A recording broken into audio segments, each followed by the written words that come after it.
Assalamualaikum warahmatullahi wabarakatuh. Alhamdulillahilladzi arsala rasulahu bil huda wa dinil haq liyudhhirahu 'alad dini kullih wa kafa billahi shahida. Asyhadu an la ilaha illallah wa asyhadu anna Muhammadar Rasulullah. Allahumma shalli ala sayyidina Muhammad wa ala alihi wa sahbihi ajma'in, amma ba'd. Sahabat Bunyanul Islam TV rahimakumullah, alhamdulillah, kalimah ini tidak henti-hentinya senantiasa kita panjatkan kepada Allah Subhanahu wa ta'ala, yang sampai detik ini kita masih diperkenankan hidup di buminya yang indah ini dengan limpahan nikmat yang tak terhingga sampai kita dipertemukan lagi dalam kajian singkat di channel kesayangan kita, yaitu Bunyanul Islam TV. Semoga Allah memberikan keistiqomahan kepada kami dan seluruh tim yang terlibat, dan terus dukung channel kami ini agar terus eksis dalam menyampaikan kebenaran. Sahabat BITV rahimakumullah, ketahuilah bahwa kita selaku seorang mukmin sejati terikat dengan tugas dan tanggung jawab yang besar yang diamanatkan Allah Subhanahu wa ta'ala lewat kitabnya, dan tentunya hal tersebut harus kita tegakkan dalam realita kehidupan. Allah Subhanahu wa ta'ala berfirman dalam surat Al-Ahzab ayat 72, A'udzu billahi minasyaitonir rajim. Bismillahirrahmanirrahim. Inna 'aradnal amanata 'alas samawati wal ardi wal jibali fa abayna an yahmilnaha wa ashfaqna minha wa hamalaha al insan innahu kana zaluman jahula. Sesungguhnya kami telah mengemukakan amanat kepada langit, bumi, dan gunung-gunung, maka semuanya enggan untuk memikul amanat itu, dan mereka khawatir akan mengkhianatinya. Dan dipikulah amanat itu oleh manusia, sesungguhnya manusia itu amat zalim dan amat bodoh. Sahabat Bunyanul Islam TV rahimakumullah, Allah gambarkan betapa beratnya amanat tersebut sampai-sampai makhluk Allah yang ukurannya lebih besar daripada manusia seperti langit, bumi, dan gunung-gunung enggan untuk memikul amanat tersebut. Di ujung ayat Allah memberitahu kepada kita bahwa kitalah manusia yang telah bersedia untuk memikul tanggung jawab tersebut. Maka dari itu, agar kita tidak termasuk ke dalam orang yang zalim dan bodoh, tentunya kita harus berupaya menjalankan dan menegakkan amanat tersebut. Sahabat Bunyanul Islam TV rahimakumullah, dalam ayat lain surat Asy-Syura ayat ke-13 Allah berfirman, A'udzu billahi minasyaitonir rajim. Bismillahirrahmanirrahim.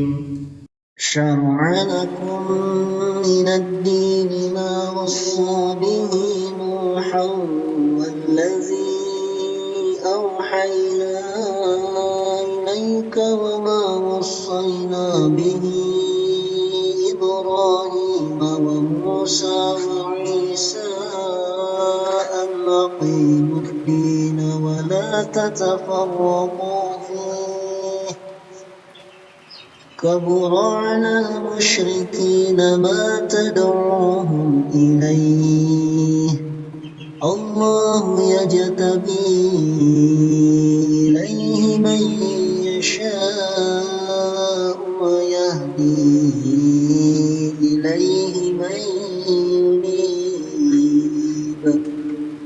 Dia telah mensyariatkan wasiatkan bagi kamu tentang din apa yang telah diwasiatkannya kepada Nuh dan apa yang telah kami wahyukan kepadamu dan apa yang telah kami wasiatkan kepada Ibrahim, Musa dan Isa, yaitu an aqimuddin, dan janganlah kamu berpecah belah tentangnya. Amat berat bagi orang-orang musyrik din yang kamu seru mereka kepadanya. Allah menarik kepada din itu orang yang dikehendakinya dan memberi petunjuk kepadanya orang yang kembali. Dari ayat ini kita paham bahwa salah satu dari amanat yang dimaksud Allah dalam ayat sebelumnya adalah an aqimuddin, yaitu kewajiban kita dalam penegakan din dalam realita kehidupan. Di masa lalu ini jadi salah satu tugas dari para utusan Allah, dan di hari ini tugas tersebut berada di pundak kita sebagai orang-orang yang mengikuti, menapaki jejak para rasul dan bertanggung jawab terhadap estafeta risalah para anbiya. Sahabat BPP rahimakumullah, mungkin dari sini muncul pertanyaan besar dalam benak kita, bagaimana cara kita menegakkan din Allah di tengah-tengah orang-orang yang menolak, di dalam cengkraman orang-orang yang membenci, dan dari cemoohan para pengkhianat agama Islam, kaum munafik yang hidup bersinggungan dengan kita. Tentunya persoalan tersebut bukanlah persoalan sederhana yang bisa dengan mudah kita lakukan. Itulah kenapa Allah memerintahkan kita semua untuk senantiasa memahami sejarah para nabi dan rasul, agar kita bisa menjadikan sejarah tersebut sebagai parameter dalam rangka penegakan dinullah wa dinul Islam. Sahabat BPP rahimakumullah, dalam pemaknaan mewujudkan perintah penegakan din yang diterima para utusan Allah memiliki perbedaan antara nabi-nabi Bani Israel dengan nabi terakhir, yaitu Rasulullah Muhammad SAW. Itu dipengaruhi oleh letak geografis yang berbeda. Nabi Nuh alaihissalam menerjemahkan penegakan din dengan model kapal atau bahtera yang kuat dan kokoh yang akan melindungi dan menaungi para penumpang di dalamnya. Hal tersebut disebabkan karena berada dalam lingkungan peradaban lautan dan sungai.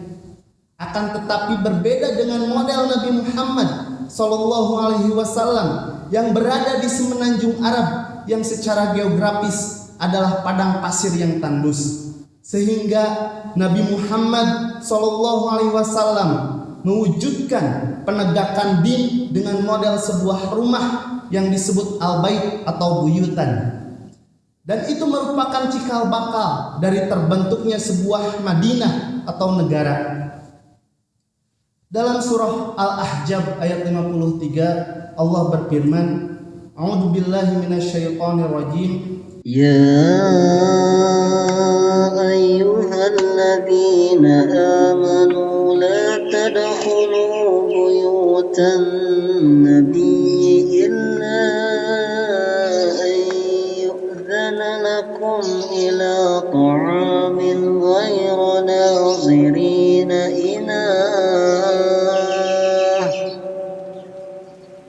ولكن إذا دعيتم فادخلوا فإذا طعمتم فانتشروا ولا مستأنسين لحديث إن ذلكم كان يؤذي النبي فيستحيي منكم والله لا يستحيي من الحق وإذا سألتموهن متاعا فاسألوهن من وراء حجاب ذلكم أطهر لقلوبكم وقلوبهن وما كان لكم أن تؤذوا رسول الله ولا أن تنكحوا أزواجه من بعده أبدا إن ذلكم كان عند الله عظيما. Artinya, hai orang-orang yang beriman, janganlah kamu memasuki rumah-rumah Nabi kecuali bila kamu diizinkan untuk makan dengan tidak menunggu-nunggu waktu masak makanannya. Tetapi jika kamu diundang, maka masuklah, dan bila kamu selesai makan, keluarlah kamu tanpa asik memperpanjang percakapan. Sesungguhnya yang demikian itu akan mengganggu Nabi, lalu Nabi malu kepadamu untuk menyuruh kamu keluar, dan Allah tidak malu menerangkan yang benar. Apabila kamu meminta suatu keperluan kepada mereka istri-istri Nabi, maka mintalah dari belakang tabir. Cara yang demikian itu lebih suci bagi hatimu dan hati mereka, dan kamu tidak boleh menyakiti hati Rasulullah dan tidak pula menikahi istri-istrinya selama-lamanya sesudah ia wafat.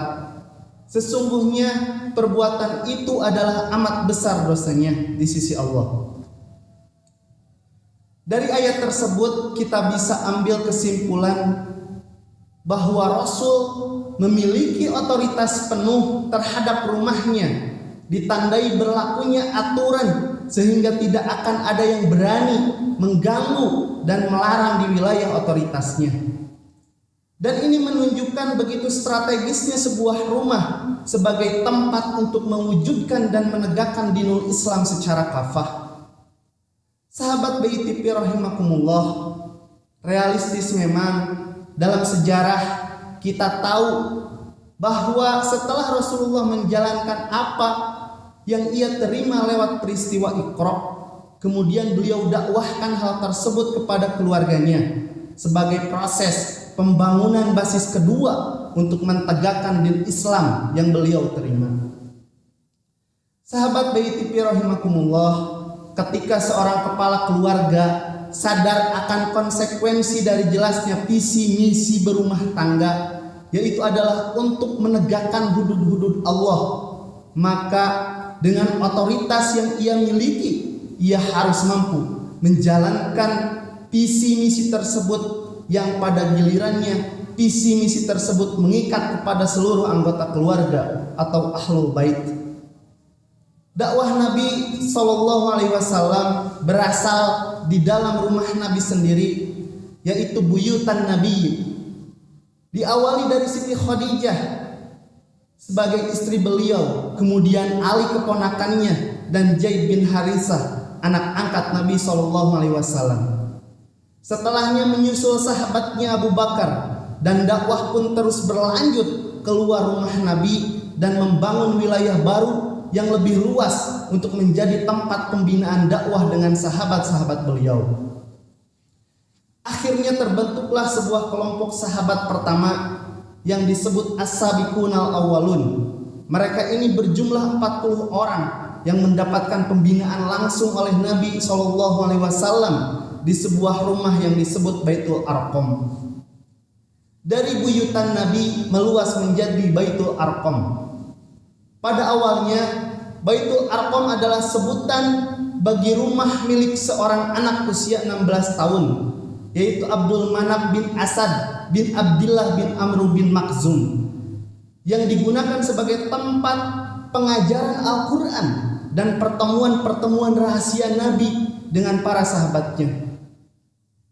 Gelar Arqam ini disebabkan ia adalah pencetak rakim-rakim, yaitu dinar dirham di era Nabi Muhammad SAW. Maka Baitul Arqam adalah rumah yang penghuninya tercatat dan teradministrasi dengan baik, sehingga tidak sembarang orang hadir dalam Baitul Arqam tersebut. Darul Al-Arqam inilah yang menjadi basis awal hingga menjadi wilayah Madinah yang terwujud sebagai daerah teritorial di Yasrib yang berganti namanya menjadi Madinah Nabi atau Madinatul Munawwarah. Sahabat Bunyanul Islam TV rahimakumullah, sudah sejak awal dakwah Nabi Muhammad SAW adalah menegakkan din melalui pembentukan unit-unit Baitul Arqam yang tersebar di seluruh Mekah. Kesatuan unit itu akan membentuk satuan yang disebut sebagai Darul Al-Arqam. Selama 10 tahun masa dakwah di Mekah, fokus pengajaran Nabi SAW adalah pada penguatan akidah keimanan. Yang diawali pada 3 tahun pertama, dakwah dilakukan secara sembunyi-sembunyi atau sirriyah. Kemudian setelah turun ayat perintah berdakwah kepada kaum kerabatnya, Rasul berdakwah secara terang-terangan. Walaupun tantangan dan perlawanan semakin nyata karena Nabi sudah tidak lagi menyembunyikan ajaran-ajaran Islam. Sahabat BTV rahimakumullah, berkaca kepada sejarah yang ditorehkan Rasul tersebut, kita harus memfungsikan rumah itu bukan hanya sebagai tempat tinggal, ja'alakum min buyutikum sakana, tetapi harus berfungsi sebagai al-musalla atau tempat ibadah dan mengingat Allah. Waj'alu buyutakum kiblah. Kemudian rumah itu haruslah berfungsi sebagai al-madrasah atau tempat untuk mencetak generasi-generasi Islam yang militan dan paham akan keislamannya. Dan yang terakhir, rumah haruslah berfungsi sebagai al-junnah atau benteng untuk mempertahankan akidah seluruh anggota keluarga supaya tidak terkontaminasi oleh pemahaman-pemahaman akidah syirik yang dihembuskan oleh orang-orang sekuler dan anti-Islam. Sahabat BTV rahimakumullah, jika kita ingat pesan Rasul kepada para sahabat, nawiru buyutakum bitilawatil Quran, terangilah rumahmu dengan bacaan Al-Quran. Namun yang harus kita garis bawahi, perintah beliau bukan cuman harus membacanya saja, akan tetapi lebih jauhnya beliau memerintahkan kita agar menjalankan apa yang diperintahkan Al-Quran dalam ruang lingkup rumah kita. Sahabat BTV rahimakumullah, kalaulah kesadaran akan hal tersebut sudah dilakukan oleh seluruh keluarga muslim di dunia, tentunya bukan tidak mungkin Allah memberikan keberkahan dan segala limpahan karunia-Nya dalam bentuk sebuah negara, baldatun thayyibatun wa rabbun ghafur. Maka dari itu, mari kita bangun keluarga-keluarga kita, rumah-rumah kita sebagai basis strategis dalam penegakan din Allah yang lebih jauhnya akan menghasilkan generasi yang luar biasa yang berasaskan kepada akidah tauhid, baik dalam pandangan manusia atau dalam pandangan Allah Subhanahu wa taala. Hadanallah wa iyyakum ajmain. Wassalamualaikum warahmatullahi wabarakatuh.